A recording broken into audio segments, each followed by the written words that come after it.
Competitive federalism. When Richard Nixon proposed a series of measures aimed at decentralizing many of the Great Society programs of Lyndon Johnson, he dubbed his program the New Federalism.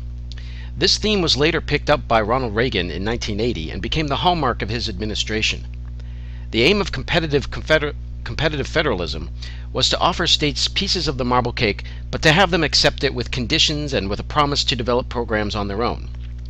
Federal orders in the Equal Opportunity Act of 1982 mandated compliance by the states under the threat of criminal or civil penalty. A second example was the placement of restrictions on other federal programs if a state did not meet the criteria of the specific program.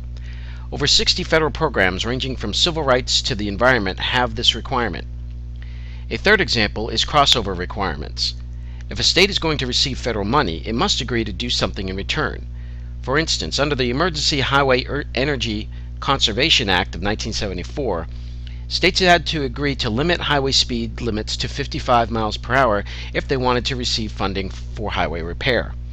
Additionally, under this competitive new federalism, states were forced to create their own standards of compliance based on federal legislation. The Clean Air Act of 1970 set national standards for air quality, but directed the states to implement the law and enforce it. During the 1980s, the scope of federal programs aided local interests under this kind of federalism was drastically reduced. The effect of this reduction has varied from state to state.